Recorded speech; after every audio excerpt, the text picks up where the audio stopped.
Good afternoon, everybody. In the spirit of open, accessible and transparent government, and to ensure this meeting is open to the public, this council meeting is being recorded and live streamed to the Murrumbidgee Council Facebook page. A recording will also be placed on Council's website following the meeting. I'll ask for any apologies, please. No apologies. No apologies?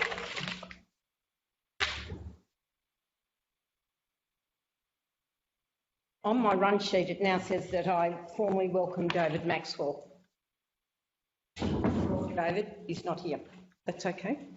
But we will extend a welcome for when he does arrive. We'll move on to the confirmation of minutes of the ordinary council meeting of the 28th of July 2020. Would somebody like to move? Move Councillor Brown, seconded Councillor Smith. Those in favour, please say aye. Those against, carried. Thank you. There is an amendment to the minutes, and under clause 19.6 of the Murrumbidgee Council Code of Meeting Practice 2020, an amendment is required to the July meeting resolution 184/07/20 to correct an administrative error within Part A of the resolution. It directs me to look to the screen for the details.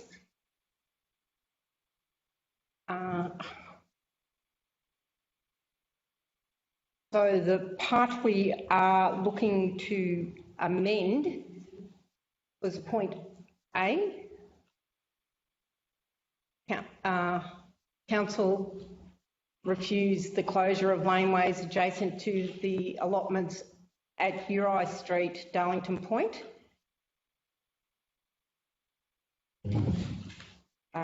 That's amended, Julie.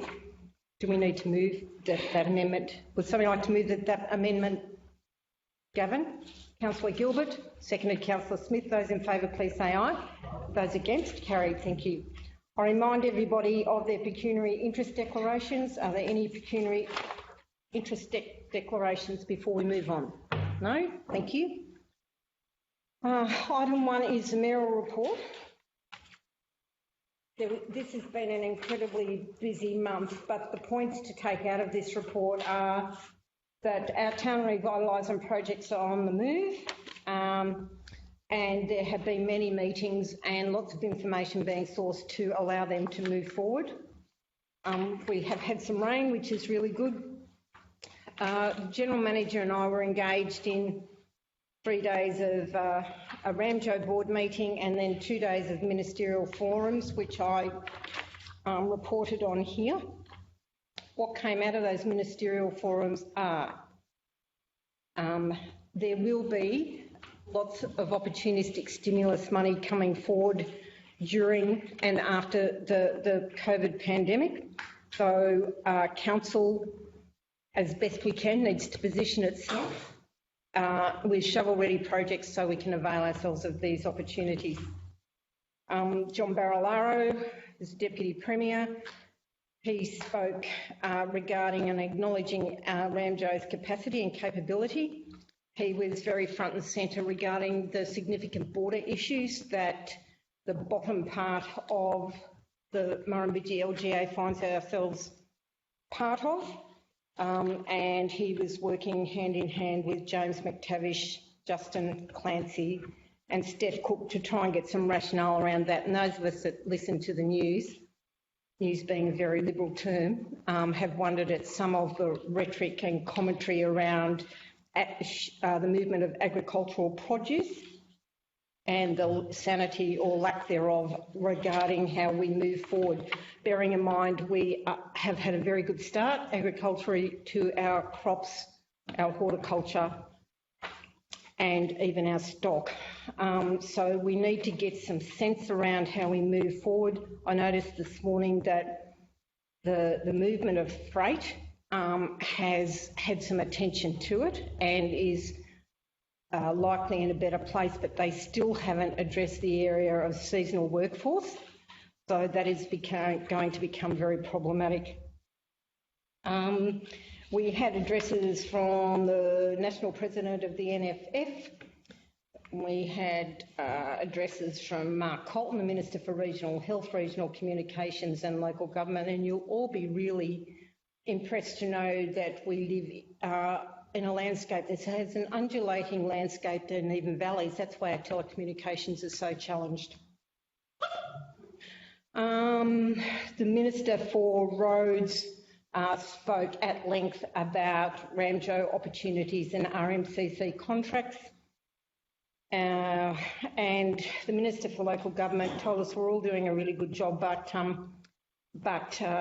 didn't tell us that we would have any more opportunity really through the Office of Local Government. They did all comment greatly on the body of work, which is the Ramjo Water Position Paper. So that is that's what we're using as our main advocacy piece in the water space at this time. And that's about all. Were there any questions from my report? No. Somebody like to move? Councillor Smith, did you have a comment? I was just going to ask comment about those shovel-ready projects. I'm sure Council has identified. John, can you make comment regarding how we're moving with our shovel-ready projects? We've got a list of about 6 that we that are shovel-ready at the moment, sitting on the list, but we're forever working on. It as we get them to update them. The other thing is that we're a lady, Gillian Kilby. Yes. We've been working with her through Ramjo, and she's got a system where we can identify them all. That's what the piece, if you went onto the Ramjo website, you'd see all of our shovel-ready projects in a map form sitting on the Ramjo website. We're joining other Ramjo members in engaging her to actually get a full suite to actually identify what stage projects are, not necessarily shovel-ready projects. In the hope that if we've got a project that needs a scoping study or whatever it is, the feasibility, that it can be sitting on that list and put forward to the government to start jumping through those hoops till it gets to the stage where we can actually go to construction. So we'll be working on that over the coming weeks, months, to be able to do that. So in short answer, we've got some shovel-ready projects there and we're trying to scope up a lot more. Sorry. Just a comment, with this shovel ready, it looks to me like most of the grants are coming out to be spent within the actual towns or villages, whereas we have a huge need for money for our roads. They seem to be bypassed all the time. No, there is a line of thinking out there, Councillor Brown, that investment, large infrastructure investment in our roads will be given very prioritised consideration. Thank you. Those that have read this will read the bit about the NRMA electric charging station in Jerilderie, and that has the green light. The licence agreement is at council with the general manager at the moment. The Sustainable Diversion Limit Stakeholder Advisory Group meeting, which they changed the name every 6 months, actually appears to have some process and timelines around it. So we are hoping to move forward with some genuine engagement in the very near future. And as I alluded to earlier this morning in our workshop, YACTAC has their annual general meeting tomorrow at Conago, and we had met with the John Monash Sculptor Project committee, and they are moving forward with that project, dependent, of course, on being able to attract grant funding to make it happen. But they have commissioned a maquette, which is a miniature of the proposed sculpture, and a Dubbo artist is engaged in that project. So, yes. So somebody like to move? Move Councillor Smith, seconded Councillor Churgwin. Those in favour, please say aye. Those against? Carried. Thank you. Item 2. Thank you, Councillor McRae. Just as always, the first thing is COVID. Our plan hasn't made any changes at this stage, but as we're hearing, just generally, the 100k limit that was put on for agricultural purposes, and only just this morning, and showed me where they're changing the 2.5 kilometre limit back to the 50 kilometre limit from the border for the movement. So we'll see what sort of impact that's going to happen. When they had it 50 kilometres before, that is south of the Drillery Township itself, so it wasn't included in that scope before within our area. So we'll see what sort of impact that COVID will have. That change will have to whether we make any changes to our COVID plan, but nothing has been determined. We were based a lot of our information and faith in the border closure. Hopefully Victoria's got a greater hold on that so we don't have any more changes to that. The second point is the election of the Mayor and Deputy Mayor. So Office of Local Government sent through a communique saying those that did the election 2 years ago, because the maximum term is 2 years, they were to hold it again, and that was based on those that went to the polls in 16, not in 17. Murrumbidgee Council, as a merged council, went to the polls in 17, so you had a mayoral and deputy mayoral election last year in 2019. So we were excluded underneath the OLG to move forward with a mayoral election this September. And then on reviewing the minutes state that the mayor and the deputy mayor will be there until the next general election of councillors, and then it had in brackets a period of 12 months. My interpretation, as I put forward in the report, the interpretation of the brackets was purely explanatory, because at the time in September it was going to be in 12 months' time, but as we know, in March the government pushed the election back to 2021, 4th of September 2021.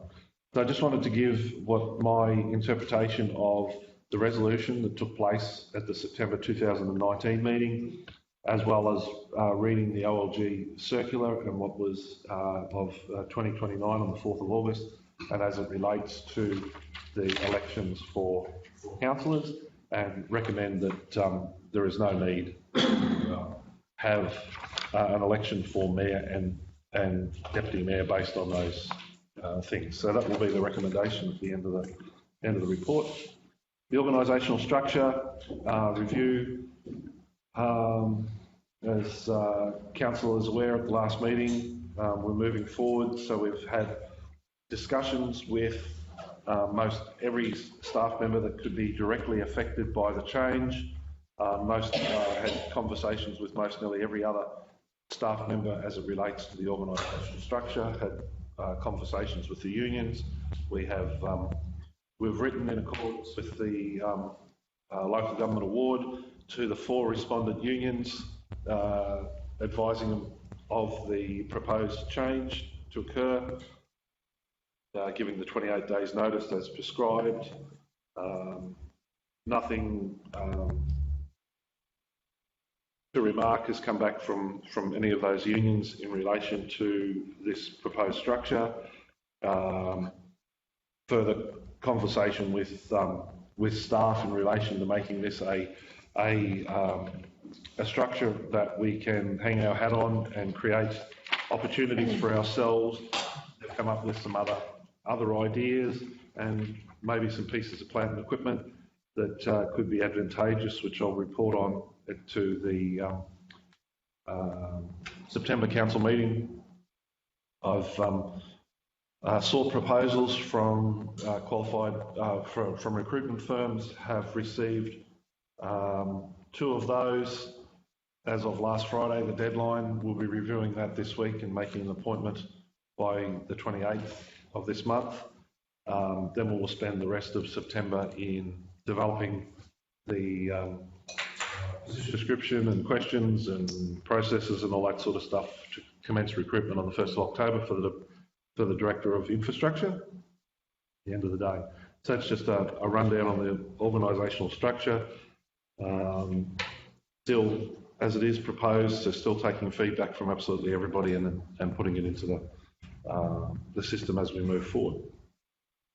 Number 4, Ramjo Digital, so the subcommittee, we've had conversations with Telstra, we've had conversations with Transgrid, we've had conversations with the local member for Albury, Justin Clancy. There's another meeting this Thursday of the committee. We're progressing with the Commonwealth Government Grant Regional Connectivities Program. There's a couple of bows to that. One, we're looking at internet supply to communities that could take advantage of the Transgrid network. So the Transgrid network being the fibre in the ground primarily, and there's a number of them across the Ramjo footprint. 2 being Jerilderie and Darlington Point within our own local government area is what we're also speaking about, to be able to take advantage to provide, and it would be a wireless fibre system to those communities that we're focusing on. So we're going forward. We're meeting on this Thursday with Transgrid, Justin Clancy, and the Ramjo Digital Subcommittee to try and progress these grant applications moving forward. I don't know what impact is or what investment council would need to have. The grant closes on the 20th of October, so I've got time in the September meeting to get that back to council if there is a co-contribution from whomever's going to be part of this.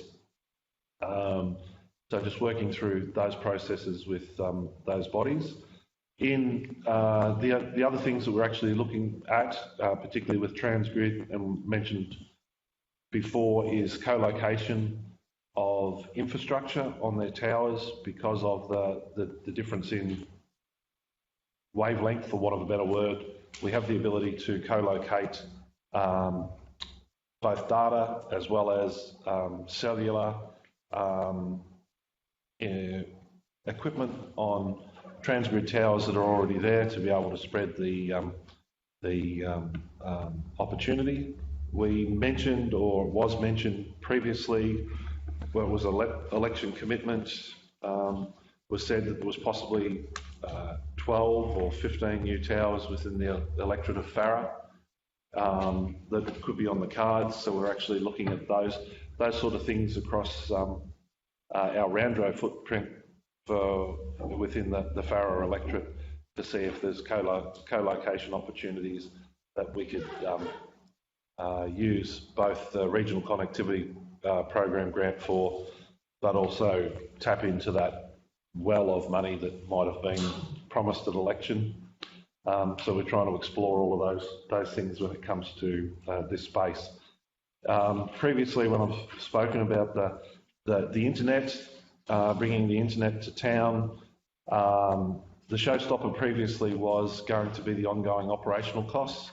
So we've had quite a few more conversations with that. It still might be the showstopper at the end of the day, because as we know, most of the grants come out for the capital equipment. So yes, it's quite easy. We could get $1 million worth of capital equipment, but if it's going to cost hundreds of thousands of dollars a year to operate forever, then there's no point in taking that money. So we're trying to work on and bed down those operational costs to make sure that they're affordable for absolutely everybody, whether it's the council or the community members, to be able to be part of the internet at the end of the day. The Barolga Place, the tenders were extended on the request of one of the tenderers. So they will be coming to September's meeting of council, we hope. Yeah, they close at the end of this month. Both Vicky and I, we spoke to DPI representatives. One of the nagging things that was sitting in the back of my throat all the time was the sale of the electricity that we generate from the structure And in the simplest terms, the lady we spoke to just put all of my fears to ease. There is a number of ways, and they're there. She said she'll be there, she'll assist us all the way and be able to develop whatever we do. So it was just it was just a sigh of relief. I didn't know what was going to happen at the end of the day. It was something that I was trying to chase like 8 months before we actually put the tender out to get an understanding of it. It was 20 minutes into the conversation, we could have just hung up and just started dancing because it was the information was great. Same too. We're working with Ramjo on the energy strategy, which is the same people at DPI to actually do. I spoke about it last time. A lot of that information that we're supplying is our current usage and everything, which will fall on Vicky's team's shoulders to be able to provide. That we're looking for any different way, as we mentioned before, the different types of ways that we can produce energy or heat or whatever it is that we're trying to assess those things. So a thermal energy project here, based at this hall and this office, sort of along the lines that would be a constant temperature within this area. Wouldn't have the cold spots as you're under the toilet or anything else like that. That would always be on. So it would be something that might be an advantage to a facility like this or across the other areas of our network that we have. Things. Just a bit of a rundown on some of the things that that have done, the meetings that have taken place. The Consultative Committee is wrong there. That's on the 1st of September now. It was pushed back a week. So I won't put it in next month's report to make it make the amount of times that I've met in relation to it. All of the other things, and then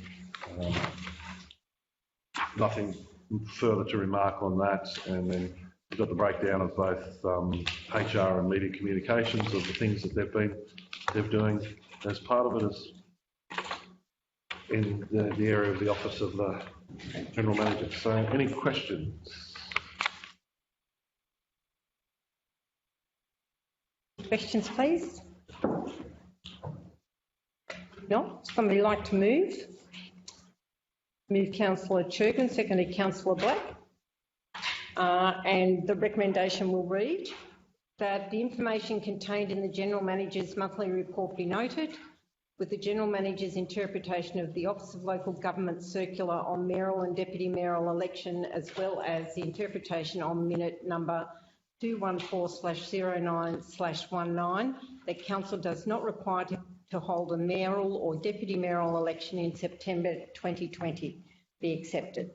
I'll put that. Can I withdraw my nomination as I mentioned in that?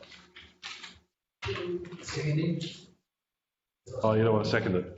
Okay. All right, okay. I second. Yep. So that will be moved Councillor Churgwin, seconded Councillor Brown. I'll put the recommendation. Those in favour, please say aye. Those against? I declare that carried. Okay, we'll move to item 3, please. This is a standard monthly report that I produce, which indicates the type of activities that I do. Most of it's the type of stuff that our department will deal with every day, dealing with inquiries, doing assessments, reviewing legislation, etc. The main work that has been carried out this month has been doing a lot of backgrounding for the waste audit. And also as indicated here, I indicated to Council that we were granted and were successful in obtaining a grant under the Streets and Shared Spaces for the Wiradjuri Walk project at Fig Tree Park. If anyone has any questions, I'm happy to answer them. A quick one, Kelly, on the Callambie Lake. Yes. I was just wondering when you met with the Lake Committee, because you've got to wait until final site options, as far as I'm aware, the lake's already pegged out. Yes, no, that's right. We haven't done anything further with the lake. Yeah. Because what we're waiting for is some information about where potential rezoning sites are. Once we have an idea about that, we will understand the additional studies that might be required, such as biodiversity assessments. Well, And the two fibres they had, yeah, we had to get offsets. And I know there was somebody came out from Wagga to go through the Collie in the area to get those offsets. that's right. Yeah, the legislation has changed somewhat since that time, and we just feel that this presents an opportunity again to have an independent assessment. So you'll be doing that anyway. With parts of the additional land that will be zoning. And through that process, we would be looking at engaging with a certified person to not only review the vegetation, but come up with potential offsets. So at that point then we'll have a clearer idea about whether or not that project has any chance of moving forward or not. So It was local land services that came out anyway. Yeah. So I guess what I'm saying is we haven't done anything, and we will, that any future action will occur once we're further down the track with our strategic plan. Are there any further questions of Kelly? Please, Councillor Smith. Now to ask Crown Lands how we're going with our long daycare review. Yes, the most recent, Stephen Parazotto has talked to the department. Typical response, it's moved up the line. We're dealing as expeditiously as possible with it, but they're not really prepared to say anything further than that. So we're at a point where we can't do anything more until we hear from them. Kelly, you mentioned here you'd had general discussions regarding Tiddylick wetland. What was that in regard to? Oh, there are a couple of, one major community person wanted to make council aware about some of the stuff that's going on in the background. Yep. They personally have some affinity with an environmental consultant, so they want to make council aware that they are talking to them about the wetland themselves, and at some point in the future they might be providing that information to the council for their information. Okay. Are there any further questions of Kelly, please?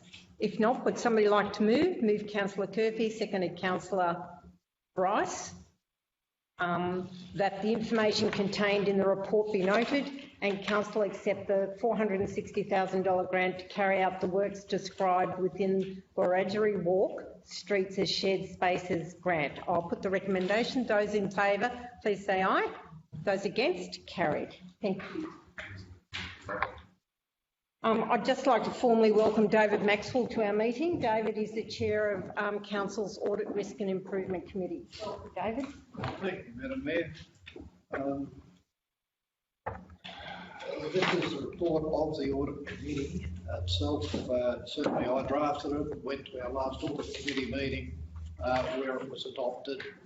It is a requirement in our charter that we formally report to Council each year. I don't need to tell you that last year on the finance and admin side was the year from hell, and that certainly has impacted on the operations of the committee. On the external audit front, Vicky and her staff sweated blood, and eventually they got a clean audit report, although the auditors did identify what they called a non-material error in relation to the recognition of RFS assets. Audit Committee has examined this in the past and totally agrees with management that Council does not have control of the RFS assets and therefore we should not be recognising them. We find the Auditor General's approach is quite inconsistent, because he wants us and insists that we recognise Crown lands and commons for which we have no title, but we do have care and control. Then he turns around for the RFS, where we have title but don't have control, and says we should recognise them too. So as far as the Audit Committee is concerned, the auditors aren't often wrong, but this is one occasion when that's happened. On the internal audit front, at our last meeting, we made a recommendation in relation to the appointment of internal auditors. So that it's nice to see some positive movement forward there. And we are hoping that the first internal audit report will come to our November meeting. It's fair to warn councillors that, and I'm not telling you anything you don't know, that you're still in the process of fully amalgamating and merging the processes and activities from the two former councils into the new council. I can confidently anticipate that the internal auditors, as they complete, especially the first few assignments, will be raising a number of points that are purely and simply the consequence of that. We just have to wear that, and as time goes on, council will continue and complete the process of bringing their policies and programs thoroughly all under one roof. I note that in the General Manager's report, he's listed quite a number of policies that are currently in the process of being reviewed and revised as necessary to suit the combined structure. So, internal audit, yes, we are looking forward to significant progress there. Other reports reviewed by the committee have been reports from state cover and statewide. A number of these reports include recommendations. Management has set out a target time frame to complete the recommendations, again to improve council processes and to minimise the risk of error, mishaps, stuff-ups, so certainly management in these areas will be working hard to achieve those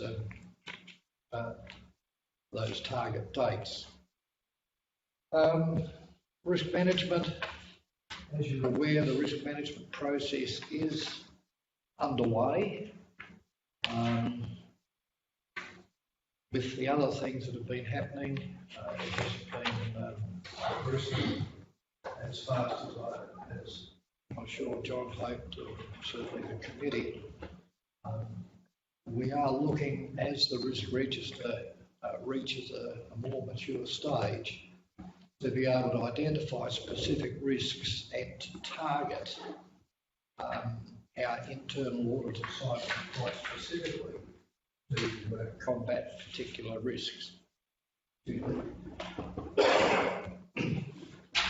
I can try and give an example of what we're trying to do when you think about your own interaction in relation to motor vehicles, yes, there's a heck of a lot of things that could be involved. You can narrow those risks down to the risk of property loss, the risk of accidents, the risk of infringement notices, and the like. And you can further narrow them down to infringement notices can be narrowed down to speeding tickets, parking tickets, talking on the mobile phone, etc. And when you get down to that level of risk, you can far more accurately assess just how serious the risk is, and you can be quite specific in what you're testing. So I'd suggest for the risk of parking tickets in Jerilderie in this shire is not that great compared to Sydney, and so different audit committees would be assessing the different risks at different levels and looking to target and to schedule their internal audits to the risks that they assess are the most significant and the highest and likely to have the greatest consequences. So that's what we'll be looking to do in the future as the risk register reaches maturity. the committee itself, I have a suspicion that this council, amalgamated council, basically was told a couple of years ago, you have to have a bloody audit committee, and therefore that's what you did. There are a lot of other councils that haven't had that dumped on them yet. It's coming, but they have chosen to have audit committees, and they continue to have them because as a result of the committee's deliberations on internal audits in particular and other reports, it has helped to refine the council processes.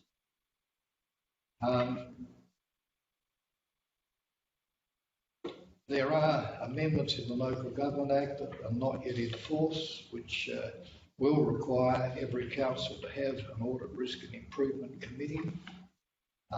They were supposed to come into effect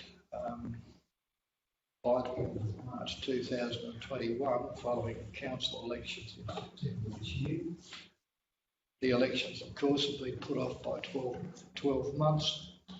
No one has yet said actually anything about whether that also means that the changes that are going to be necessary with the committee are also to be put off by 12 months or not.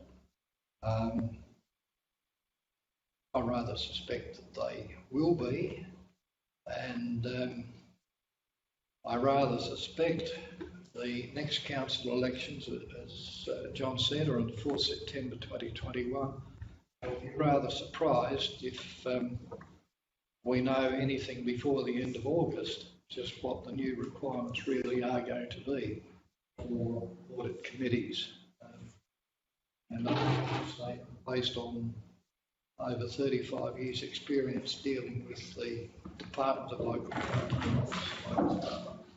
I may be unduly cynical, but the presentation of this report, Madam Mayor, gives me an opportunity to invite all councillors, sorry, I have forgotten, is to thank staff, particularly John, Vicky and Julie, for their support.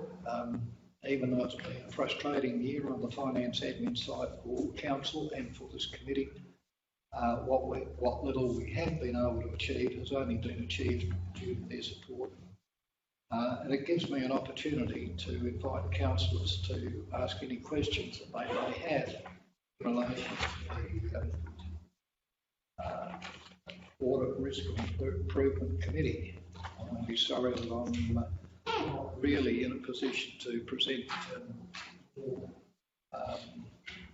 our achievements of the committee. Thank you, David, for your report. Does Council have any further questions of David? Yeah. Well, you must be good at your job.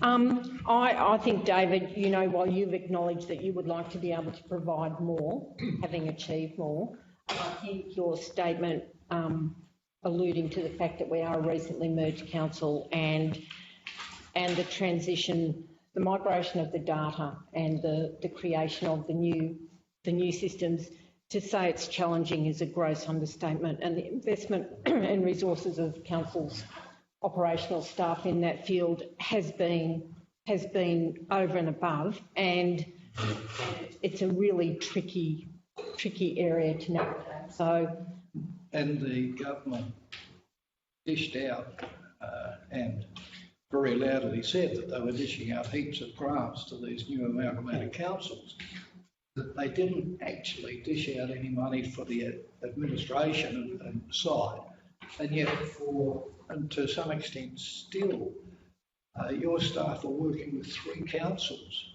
They've got parts of the old Taroola Council, parts of the old Murrumbidgee Council, and the amalgamated council. And a topic comes up, and they're not certain whether they're going to have to dive into the records of all 3 to track it down. And even just you getting to know a new system, you know, the fun you have when you switch from one mobile phone to another.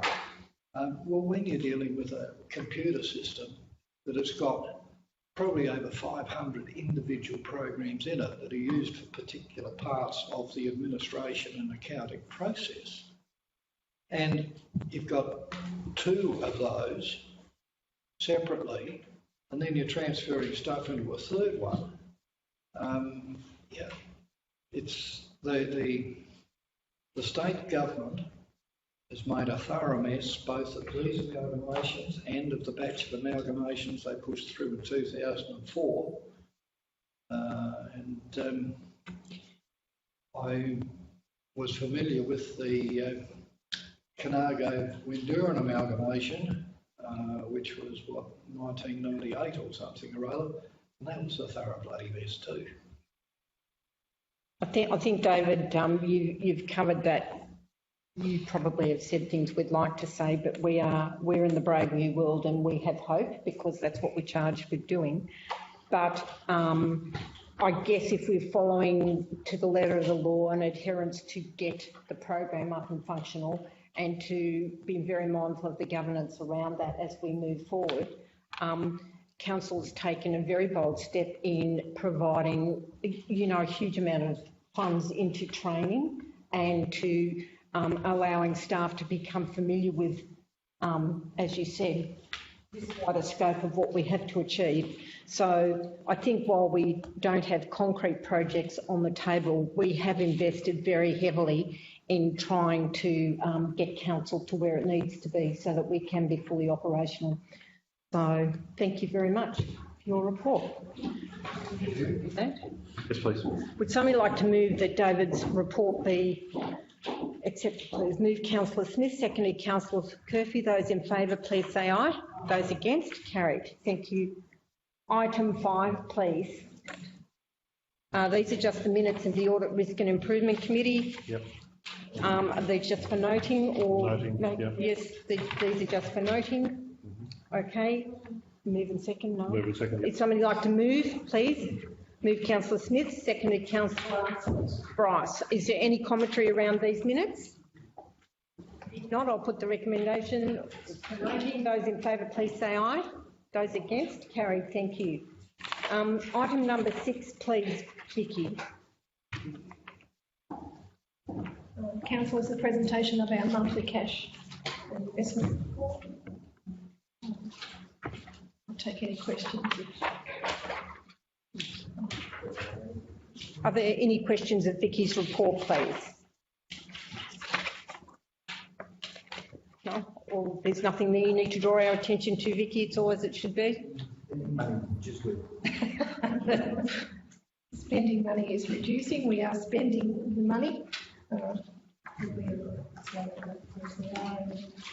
Government bonds rate is sitting at 0.25%. Struggling with the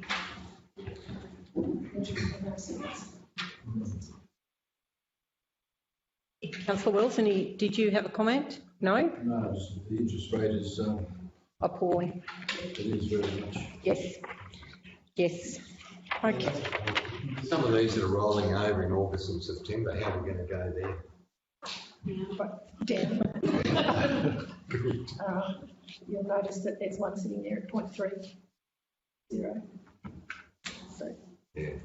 You have a chance to hunt around and see if there's anything better? Well, we generally do, yes, but much for muchness, as I said, the reserve rate is on the end of those. Okay. If there's no further questions, Vicky, would somebody like to move? Move Councillor Churgwin, seconded Councillor Bryce. Those in favour, please say aye. Those against, carried. Thank you. Item number 7, please. Councillor, this is just a précis of what I've undertaken during the month of July.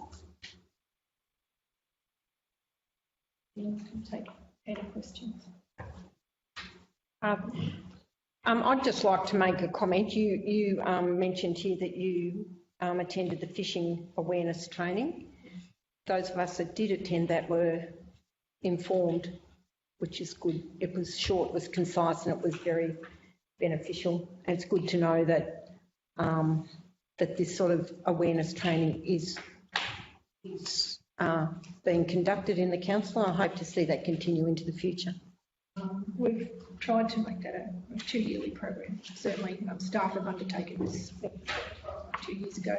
So we're working with our IT consultants to ensure that continues.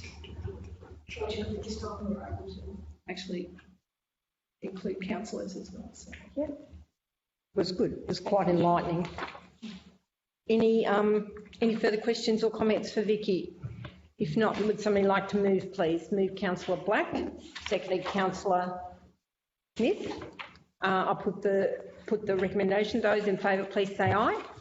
Those against, carried. Thank you. 8, please.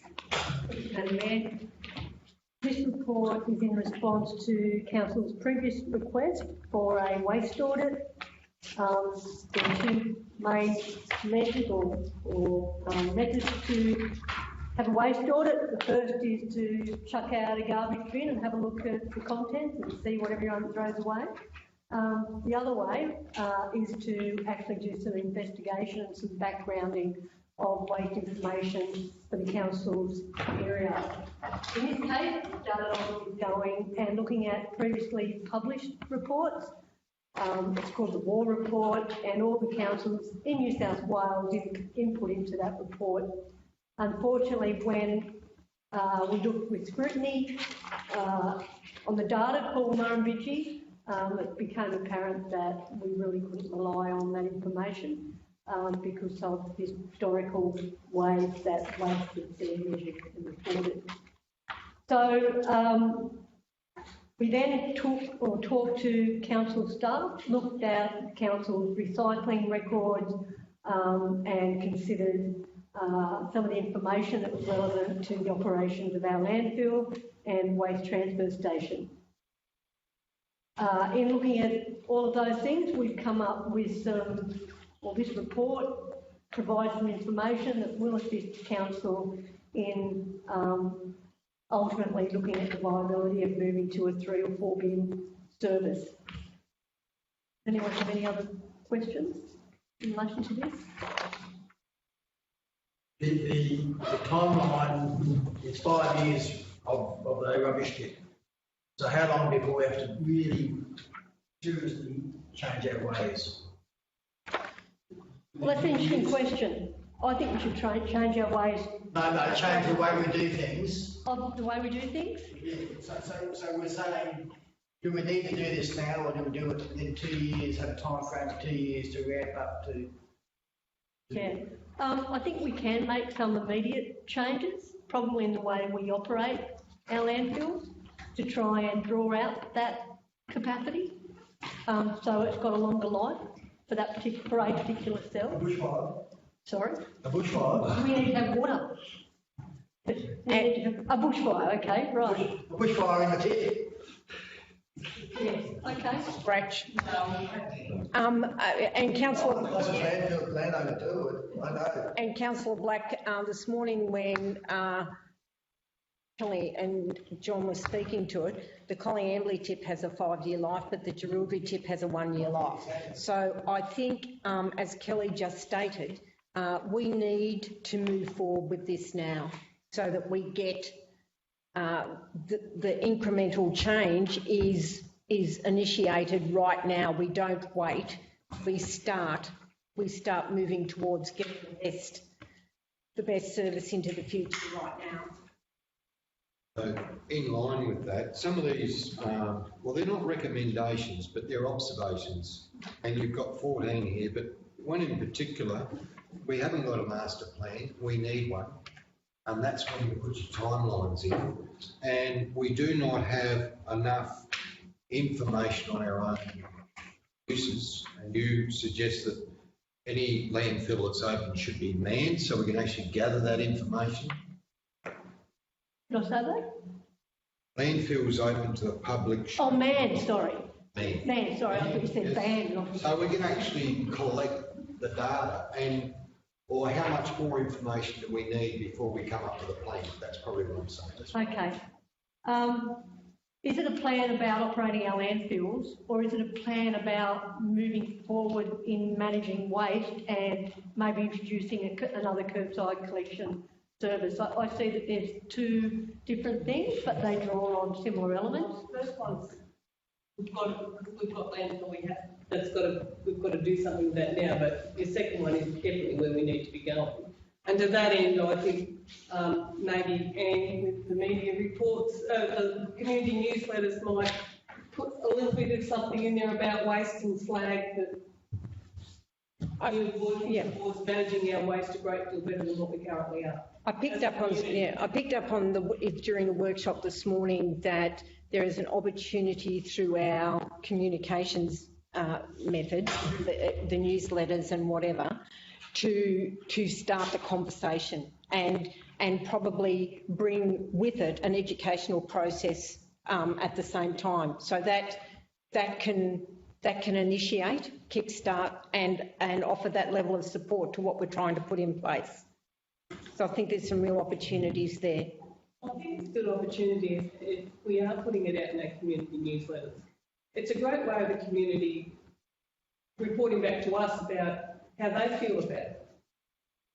Whether there's a huge will within the community to move, quickly to managing our waste better, or whether there's people that don't care. But it's a way of initiating the conversation, I think. Kelly, does Ramjo have some of those public education initiatives around waste that we could? We have a waste leverage off. We have a waste project officer that deals with waste items, including will. And they provide support across the Ramjo region to assist in people understanding what grant opportunities might be available, what initiatives are available, and all that sort of stuff. In terms of educating the community, often if you are successful with grants, there's a significant portion of those funds that are available for educating the community to help them understand how to move forward with recycling and all that sort of stuff. I guess the two issues that are relevant here is it's all very well and good to provide education to the community for better waste management, but I'm thinking particularly of the people at Murrumbidgee that don't actually have a recycling service. That's a bit problematic or challenging. It's really interesting though, Kelly, because even though we don't have that service available here, it is very much front and centre as to how our children are being raised. So that in itself should speak very clearly to the fact that we need to move and include this community in whatever recycling service is out there, because they are very, very vocal and on our hammer about the fact that we don't have recycling here. And a large percentage of the community is very cognisant of that also. So I don't think it's a hard get. I think the communities will absolutely jump on it and embrace it. Yeah. Okay, are there any further questions, please? Councillor Curfew. In the report it said 12 months for the Murrumbidgee tip. What's the plan after the 12 months? Is there a schedule for another hole? Or? First of all, in respect to those time frames, Will has looked at, he has engaged surveyors to actually give us some topographical information to actually identify the volumes that are left in those cells. Those figures are based on council garbage truck driver who's got a pretty good knowledge of, how waste is generally disposed of and historical observations about the waste. So that 5 year and 12 months are based on his observations. We will be getting more information shortly, which gives us a more accurate volume is available. Bearing in mind too that when we're talking about this is the available volume of waste, that's really difficult to work out how much waste in terms of quantity can be put into that space because it depends on the density of the waste. We also need to understand a whole range of different things about each of those landfills. So for us to work out what the next step is, if cells are at their capacity, we need to understand, one, is there more available space at that location? Two, are there any other impacts that we need to consider or that we need to manage moving forward? Or are there issues that present that may actually get us to change direction and say, well, maybe we shouldn't be expanding this landfill, maybe we need to expand this landfill. So they're the sorts of questions that we need to ask. And we need a little bit more background information to answer some of those questions. For example, we are aware that one of the things that will need to be looked at is planning approval for landfills. So in most cases, there is a planning approval, but those approvals are generally limited to a site and they're limited to a number of cells. So as part of this process, we'll be looking at all those approvals and what measures need to be taken, what processes need to be followed moving forward. Thank you. Councillor Brown. I'd like to put a proposal that we continue investigation into the landfill issue and that we strive to have a 4-bin system operating by August 2021. Yeah. Before we move, you've got to have something like that. well, I've got a couple of questions regarding that, Councillor Brown. Is that achievable? And do we have the pathway to get all of the information we need to make sure that can be implemented? Or is that going to take more work? Did you want to comment on the viability of the fact that you need to go through a process? Yeah, and possibly at the end of the day, it's going to come down to dollars and cents in a lot of people's eyes. In other people's eyes, it's coming down to the environmental aspects of them all. And then other people will be just worried about, is it creating jobs, is it losing jobs, is it all of those sort of things. So we've got the hip pocket, we've got the environmentalists, and then we've got some creationists, if you want to say that, at the end of in creating opportunities. So to be able to deliver on those sort of things, the first angle that we've looked at is actually the hip pocket, what is acceptable. So we need to know what is acceptable from the people that are getting this service supplied to them. And we might be very, very, very surprised because in some jurisdictions, the 2-bin system is costing them $450 a year, whereas 2-bin systems here are costing under $300 a year. What we've got in the 1-bin system is the $190 a year type thing. So it might not be at the end of the day when we seek feedback that the hip pocket of $300 or $350 might not be totally out of the question. And then from that we can work back on a model of frequency to be able to meet those sort of needs. But if everybody's coming back and say we've got to do it all for $200, then that's going to be quite impossible to be able to achieve. So there's some basic numbers that have been crunched out on the back of a tally-ho paper, for want of a better word, just to try and get some ideas around some of the notes that were put down in seeing if there's viability here. And there's definitely viability for around about the $300 per collection per year to offer a 4-bin service, to be able to reduce the waste to landfill, recycle all the recyclables, send all of the food and organic products to be turned into compost and reused for around about that sort of amount. So I didn't want to. It's one of those things we have to say those dollar things, and then we because that will always be the question, that people will sign up for this system if it's not going to cost too much. So we need to know what that sweet point is in everybody's mind, or most people's mind, of what it is, and then we try and drive it for a lot cheaper than that. So that's only one part of the equation, but then the other part, and there's still a whole world of offsets that needs to be spoken about, If as part of that energy program that I spoke about earlier, I think last meeting I spoke about that some of the things that are involved in that is that the state government has got a zero increase emissions by 2030 or whatever it is. How this is that. Some of those things are offsets.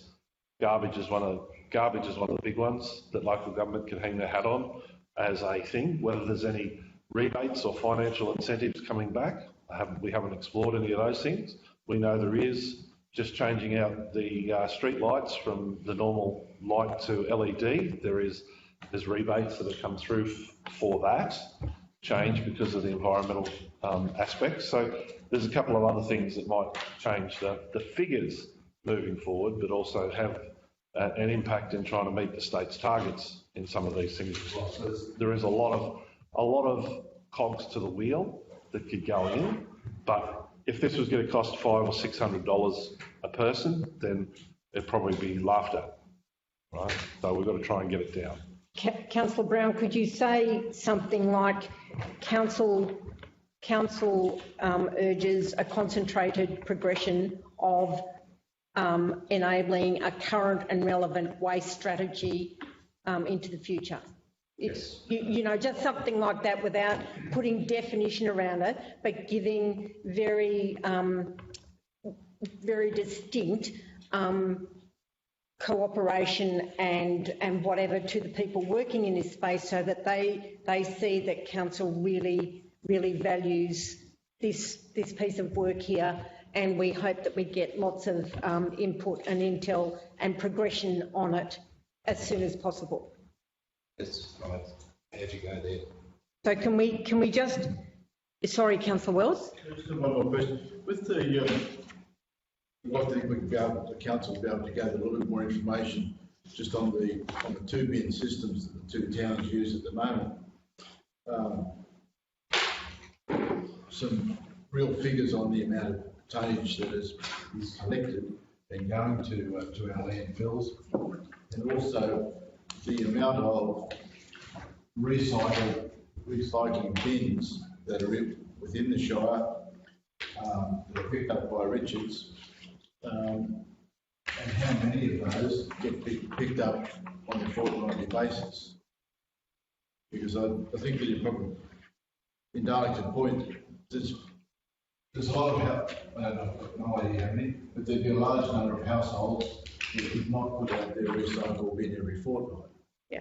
I just think that we need some more substantial information and statistics on that. And whether or not, from J.R. Richards, the amount of contaminants that are going into their recycling, or are they getting any contaminants going into their recycling yellow bin, or is all our residents putting everything in The right bins. our landfill? On the attachment, the waste review and the report, most of that is covered, Councillor Wells, in relation to those things. And I think just from reading it from what I can remember, that the operator is telling us that there's probably about 80% of the bins going out every fortnight, and when you see that only, and even the garbage bins, I think it was 86% or something like that of those bins are going out. So to have a difference of such a few percentage between recycling and the garbage bins going out at that time sort of says that they're probably not home, or they just don't generate the waste that they've got. And that's the trick with the sizing of the bins. We can have recyclable fill bins up to 360 litres. We can have them as low as 120 litres.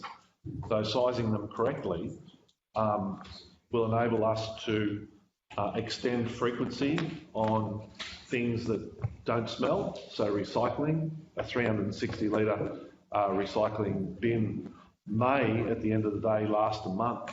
We only have to collect that monthly. The frequency, the cost of collection and disposal is just, well, halved, for want of a better word. So that's the other thing to trick about. But then you've always got those people that will need 480 or 720 litres to be collected of recycling. So there's some of those things there. I think in here, I think Kelly has said that our contamination rate is fairly low. It's below 10%. Yeah, that's right. JR Richards have a monthly report and they indicate the number of services that they do for that month. Yep. And they have a standard contamination rate, so they don't actually measure it. There's a standard, and it's roughly 5.9%. It states in here for those things. So yeah. Other question? Councillor Smith? The rest of that paragraph, though, reads, reports show, JR Richards' reports show that the annual gross recyclable waste ranges between 85 to 100% with an estimated 5.9% contamination.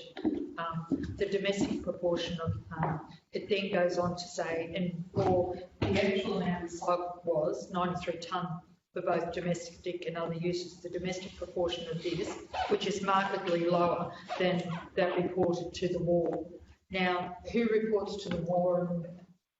I mean, Council reports to the war, and this is, I think I made the statement earlier that there's been previous reporting of council has been less than desired because of the problems that have been with measuring and reporting waste, and it's possible, I'm not sure what the story was in the past, whether or not people actually looked at the reports that JR Richards annually submitted to the council, or they actually submit them on a monthly basis. So they do actually give us some good recycling information. The main issue that I see here for the council is that they don't separate that waste stream or the waste that they get in terms of whether it's domestic household or whether it might be, business or what have you. Can we just add that commentary afterwards, or do I need that as an amendment? Domestic, isn't that? Oh, no. I can just add Yeah, that. These are only just Not in the, Okay, so I can just add that. No. in the table, I basically have either residential when it's moved to or second. anything else. With JR Richards, they just talk about services. Okay. I think there is a need to do a lot more clarification and interpretation of information before we actually See, type anything that we can. and some of the reasons, a lot of the reasons for relying on the state's statistics to be able to utilise, because we could, and we spoke about that we would conduct our own waste audit. We would go around each of the towns, take 20 bins before the garbage truck come along or whatever it was, and then spread it out on a concrete pad and sort it all out by weight and everything else like that. That's giving you a number on 20 bins from 1,223 bins. So the deviation, the probability is going to be close to the same as what the state would have, but they'd have more robust because they're not only doing that in one place, they're doing it in hundreds of places, and we don't. And we could pick a week when those 20 bins that we randomly sampled, that all of their kids are back from university and they've got 35 people in the room, and that's just blown out our numbers again and things like that. So, and it's very expensive. Even speaking with our recyclers, they say they do their audits and things, but it's $10,000 every time for them to do those audits on their recycling that they get in. So they choose to only do them when they see that they've got a real potential change or an issue for those sort of things. And we'd be in the same sort of boat because it would be, I don't know what it would cost us. A lot of money. A lot of money. We looked at getting consultants and they're accredited. And we'd probably end up with the same sort of figures that we've got from the New South Wales figures, plus or minus 10%, and that's where the error rate would be working on. And I think Councillor Smith's comment that Councillor Brown proposed was with council to further investigate the move towards a more an economic waste management and recycling system, absolutely speaks to the fact that we need a lot more investigation and data collection. Yeah. So that we can actually have that healthy discussion about what our best option is for our community. Yep. Yeah, and Kelly just whispered in the ear because I would I would like to see the word removed economic, and I was trying to think of another word, and she just listed in my ear sustainable, because then that way we can do the environmental, we can do the financial, we can do the social, we can do whatever in that thing. So, thank you, Kelly. Okay, so would somebody like to move? Move Councillor Brown, seconded Councillor Churgwin. That the information contained in the waste audit report be noted, and with council to further investigate the move towards a more sustainable waste management and recycling system. I'll put the recommendation. Those in favour, please say aye. Those against? Carried. Thank you. Item 9, please.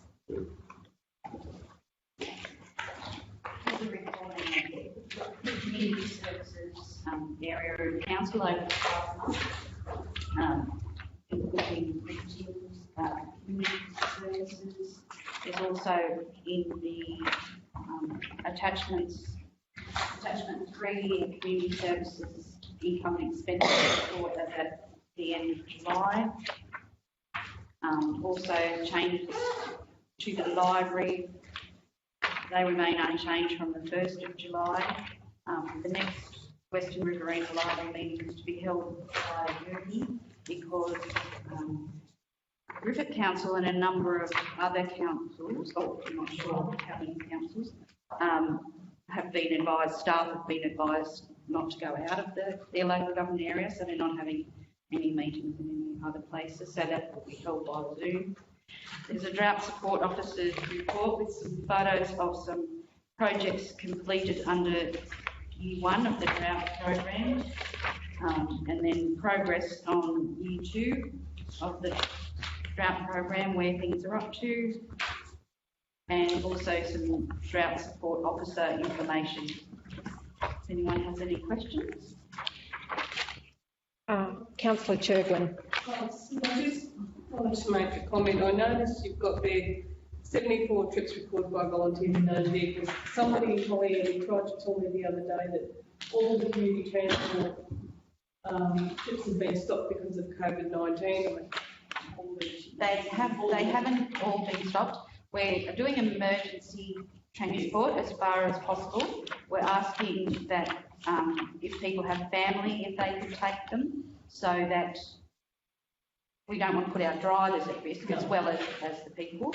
So we've only been doing the emergency, and a lot of those trips were for dialysis. Oh, look, I understood that they hadn't been stopped, but I just and I have a little bit upset that there was a view amongst some that they had when people who might need community transport would not think to ask them. We've been trying to only do the emergency ones, asking family if they can take them, and also if it's a package provider that looks after them, if they have other people that can take them. But in the end, there are people who just can't get anyone else to take them, so we have them. And some of those trips also have been just local, like within the township, just taking people to the shops. So the very clear message is those that require the intervention and the support for the medical and emergency type situations are being adequately catered for. Yes, that's a very clear message. So Chris, if you could take that back to the people that were... Yeah. That wouldn't be right. Yes. But it's been very clearly stated today on our website, so that's good. Hopefully the people get the message. Yeah. Okay. Are there any other questions of Sue, please? Are we under any obligation to recognise the opening of these completed projects through the drought program? Everybody loves a cutting ribbon exercise, but I don't think they've ever asked. They did ask originally about, when we started the project, to invite members of Parliament to come to those, and Sam has invited people and they've been unable to attend. But with the new ones, we have Christmas decorations that I think, or Christmas trees that we will be using that to highlight, and if we give them enough time, they might be able to come. So Sam has spoken with whom about coming to open these things? There's a process just to put it through the people that we get the grant from, not directly to Yep. a minister or anything else like that, and then Okay. they coordinate everything. Yep. But most of the time they've come back and said, no, they don't have anybody available or Parliament's been sitting. Well, I don't think we need to wait for the important people. I think we as council can recognise the establishment of these investments in our communities, and I think it's important to champion our achievements, and they've been driven by our operational staff and identified by community people. So I think it's really important that we actually, yes, Vicky? In my past completing the grants that we received, they're happy at the present time to get a copy of any publicity that we have given, and certainly most of these will also be signed, and they like to see that. So photographic evidence or pieces on our website that we can actually provide to them. Is this for the drought support money or major project stuff? Substantially for any state government and Commonwealth government funds. So, Well, I just know, like with the opening of the netball club, courts and things here, there was a plaque for that. And I think those sorts of investments in our community should be recognised, not just on a piece of paper, but they should all have an attachment that says where the money came from and who drove it. Yeah. So I think we've got a bit of catching up to do, because there's been things that have been completed that really haven't received any publicity or recognition, like the toilets at the racecourse, the change rooms, junior change rooms at Colambley. Like, you know, we've got quite a number of projects, and hopefully in the foreseeable future, more to add to that list. And I think we need to substantially celebrate that investment in our community. and at the present time, COVID has put a big stop on those visiting. I mean, we previously had grant management officers come out and view how we're going, having a look at that, and asking them, you know, when we plan to have those official openings and members of Parliament since COVID, photographic evidence and copies of information on our website are taking precedence, because they actually don't want to send people out here. They don't want to send the staff out to check them, and As I said, we don't need them. We just need ourselves. I'll get Sam to do it. Yeah. Nice. Well, it's nice if they come, but we're not going to wait for them to come. But I think we as council should significantly acknowledge it. Okay. Councillor Smith. Comment to the funding. Clarification of whether it's merger funding, or whether it's drought funding, or whether it's poles and wires funding. Stronger communities and stronger future communities have asked in different pools. New South Wales government is all they want is that we have a specific range of, we've got to go and get a specific range of signage, and it's not recognised as whether it's stronger communities or stronger country communities. It's New South Wales government. And it's not working. I mean, part of a lot of these major projects is our merger money that is working for this new council. And I think the community should, whether it's at this level needed to be acknowledged or not, I think the community should be aware that it is part of the growth and development that is occurring in the process. Okay. The other thing is, I didn't know that Reedy Place, as far as Gibraltar is concerned, the comment here is Reedy Place, Kapungi. I don't know that that's quite how it was a reference to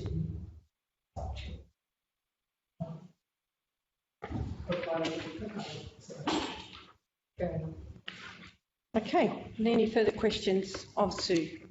If not, somebody like to move, please? Moved Councillor Bryce, seconded Councillor Curfew. Those in favour, please say aye. Those against, carried. Thank you. Item 10, please, Kelly. Thank you, Madam Mayor. Questions?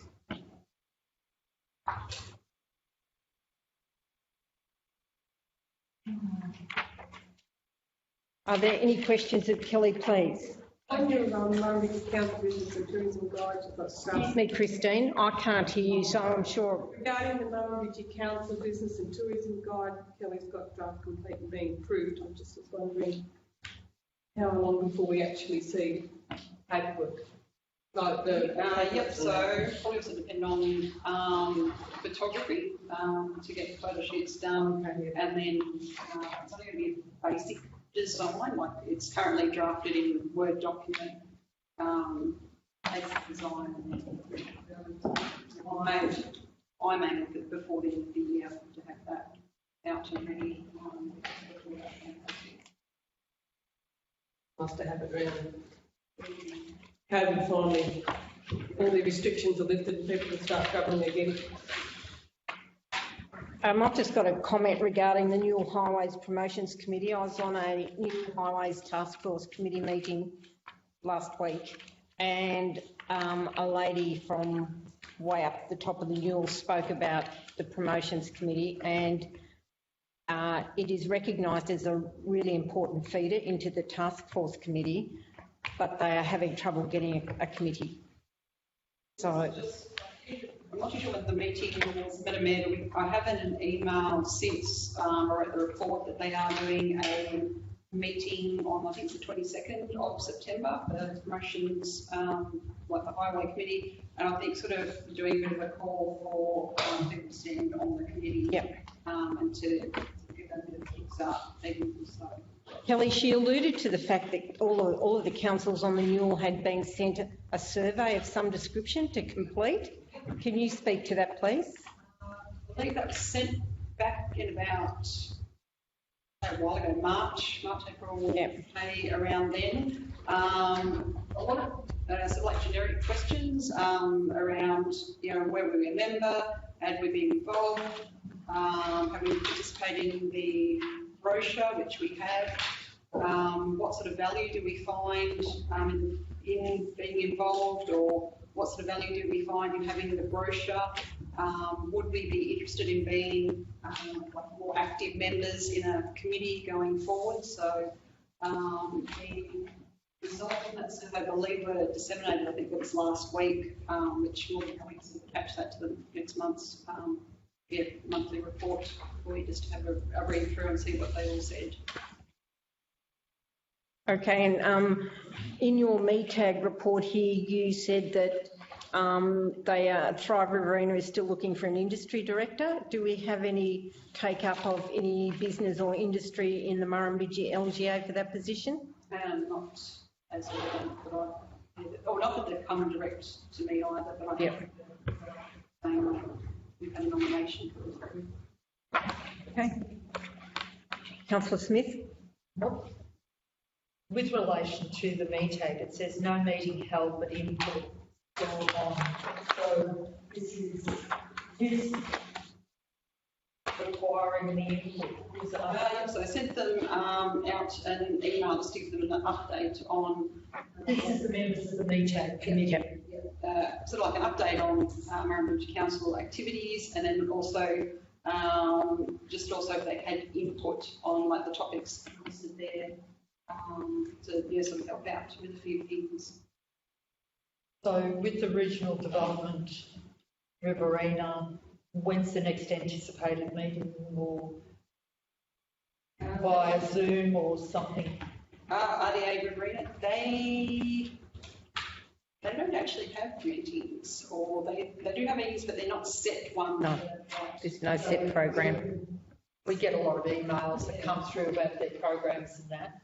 But there's a monthly one, both Riverina and Murray, like that you subscribe to, that comes out. A lot of grant information is there. So are all businesses in our council footprint aware that they can receive these emails? Yes, yep, and that would be one of the earlier newsletters that were sent out. There was a list of, like, a lot of the state and federal agencies and organisations that you could subscribe to their individual newsletters as well. Is there no way of putting in a link from an email from you, which goes out to all the businesses? Yeah, we can repeat that. And just, Yep. just a little more simple to ensure that engagement or the opportunity to engage. And the Ned Cowley touring route, when's that next anticipated meeting? They haven't set one as of yet, I think more due to border closures that. COVID. No video conferencing proposal? No, they not as of yet. They've, I think, just finalised the MOU and they've had the updated brochure. I think it's still at the printers. So that's sort of where their last action is. They have sort of come up with more action that's going forward.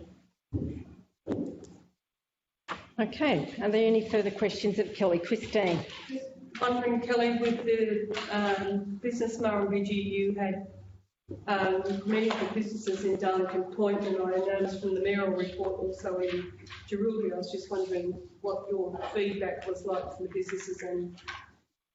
Yep, so I've met with a lot of the shop fronts in Darlington Point, very positively received to have lots of their initial chapter meeting, just get the ball rolling from there. Also met with Councillor McCray and Councillor Smith just in relation to getting the Jerilderie chapter going, and starting to meet with businesses here in Jerilderie and has positive engagement as well from Jerilderie. So, yep. Okay. Somebody like to move Kelly's report, please? Move Councillor Smith. I was going to say Councillor Black's still back, so. I thought you'd gone home. Move Councillor Smith, seconded Councillor Black. All those in favour, please say aye. Against, carry. Thank you. Item 11, please, Steve. Monthly report which we're working on. Last councillor. Okay. Are there any questions of Steve, please? Councillor Brown. Yeah, I'm just wondering whether you could tell us, Steve, what's happening with the whole up there at Darlington Point? Like, where is it up to? Yeah, we're just waiting on another report to be sent back to us, just for the investigation work that we carried out. So what sort of timeline are we looking at until we get a decision to go ahead? Well, we're sort of hoping.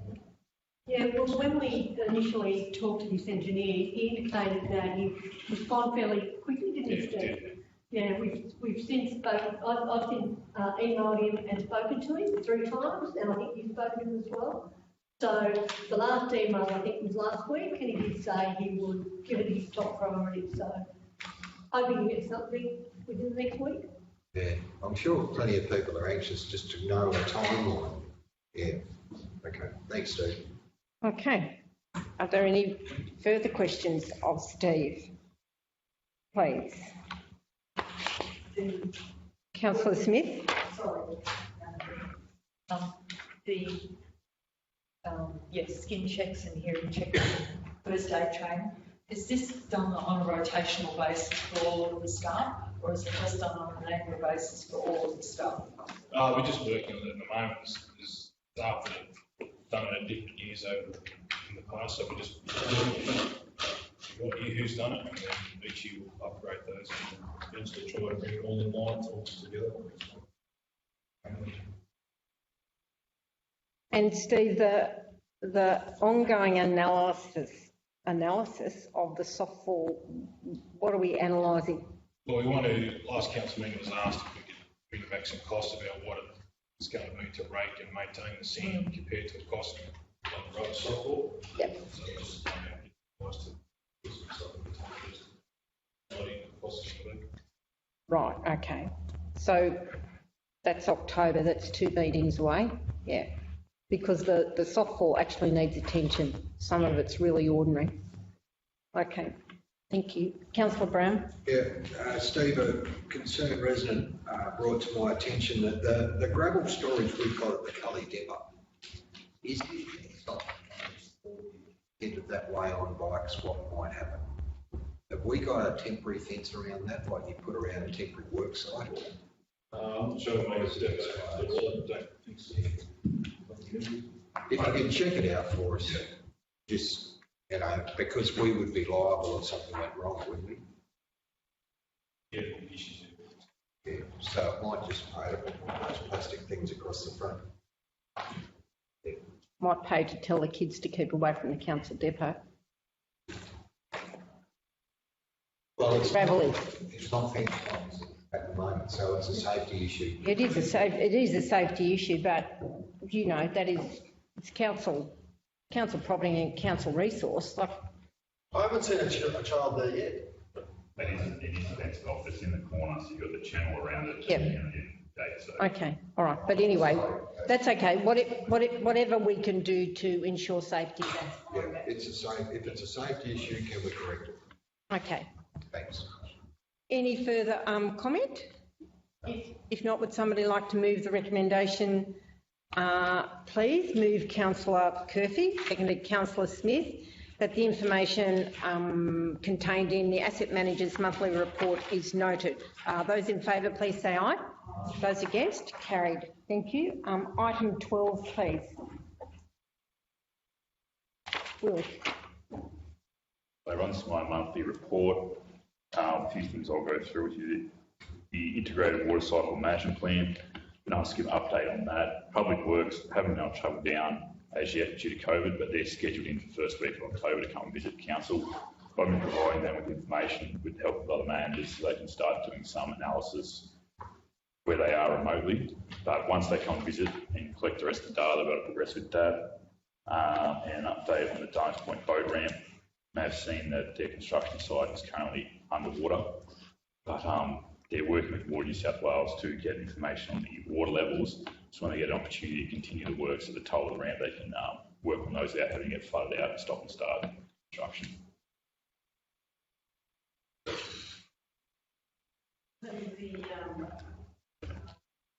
The Integrated Water Cycle Management Plan, are they coming from New South Wales? Yeah, the New South Wales Public Works doing it come from Sydney.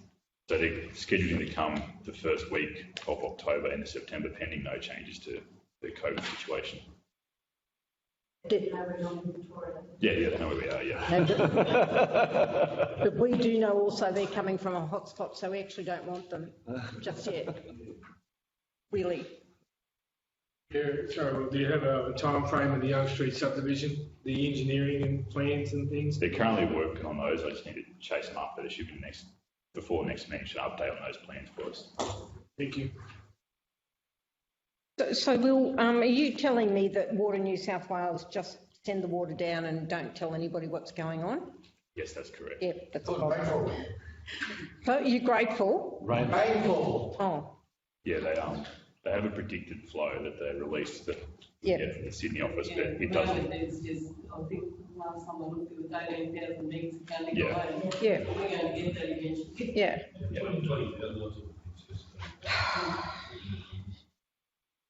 So, yeah, it must be extremely frustrating for the contractors. Yeah, they're waiting for an opportunity. They've told me need just over a week of where they're not going to have any water impact the site, and then once they finish that, they can work their way back up. Okay. Just waiting for the opportunity. There's been no change in the completion date as yet, but they're keeping updated each day on that. Okay. Are there any further questions of Will? Not, would somebody like to move Will's report, please? Move Councillor Smith, seconded Councillor Brown. Those in favour, the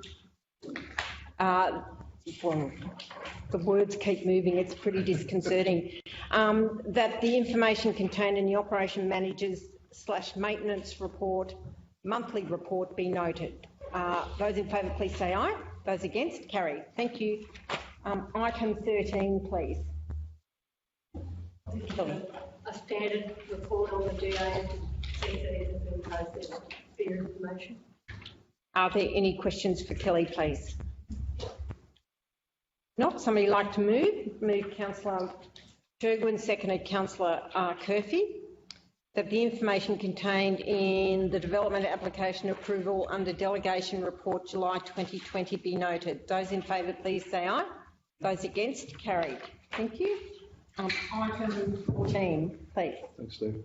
It's just the biosecurity officers report for the last month.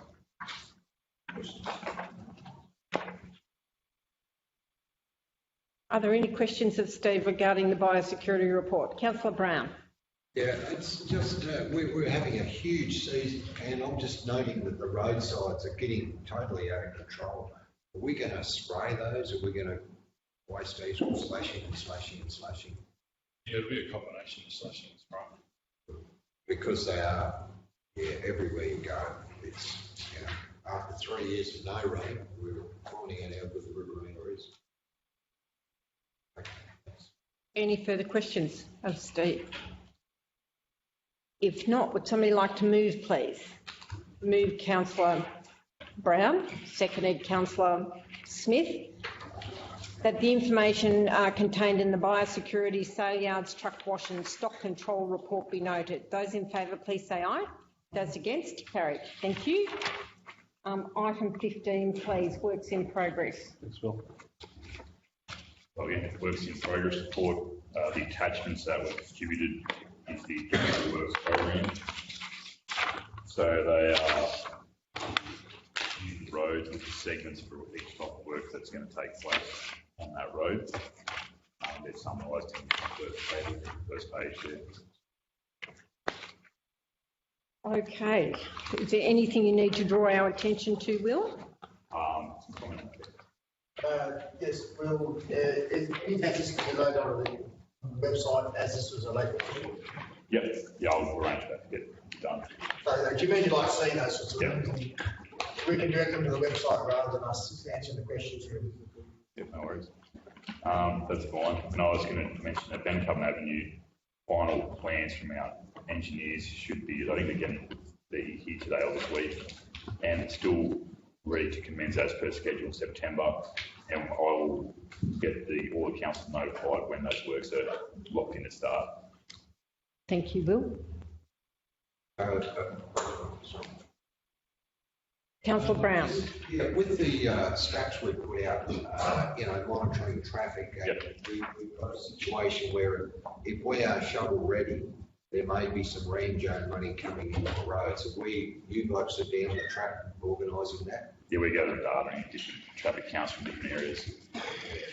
And another one was a bloke spoke to me the other day, and on the main canal road, where where you come down and turn down Ulo, the next 400 or 500 metres in front of all those silos is quite badly chopped up. The rest of the road is, they're sitting on 100 k's without any issues, but whether it's trucks coming in and out of that property and changing gear and chopping it up, you may have a look at it.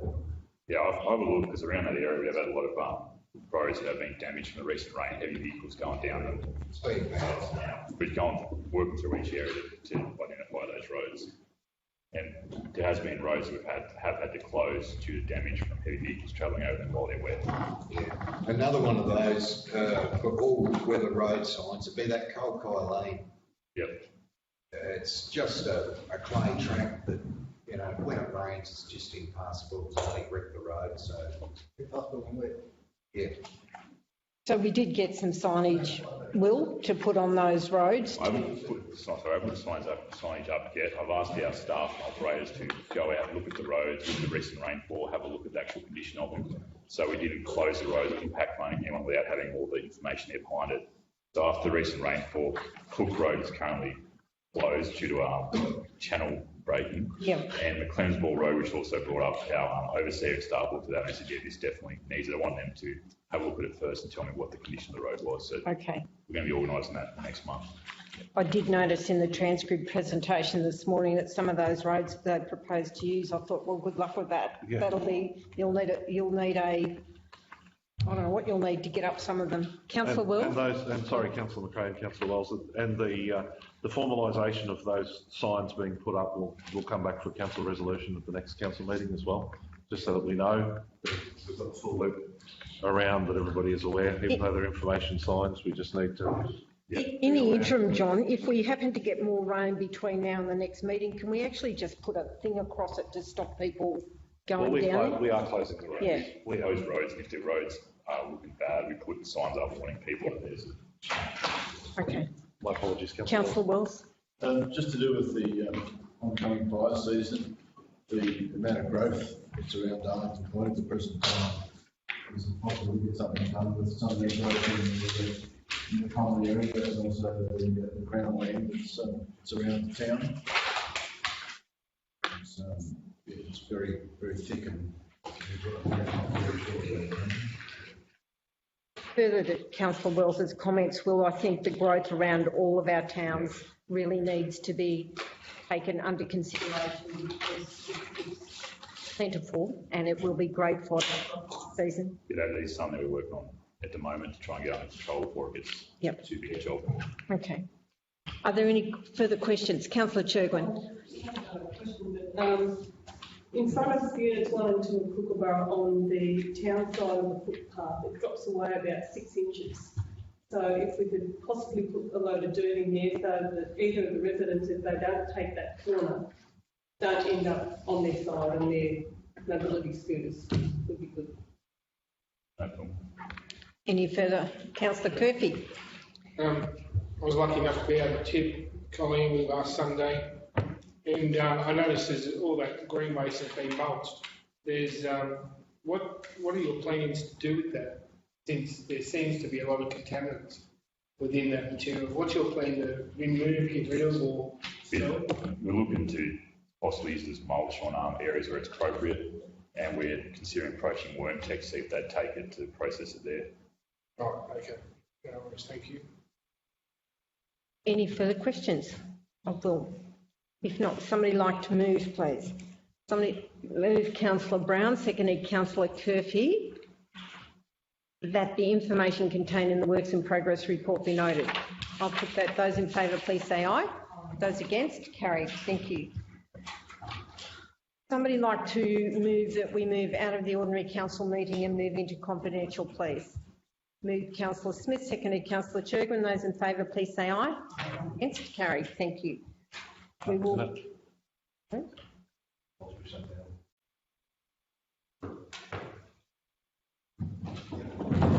we move to item 16, which was addressing the tenders for internal auditors. Where's it gone? Julie, can we go back to the resolution, please? Oh, sorry.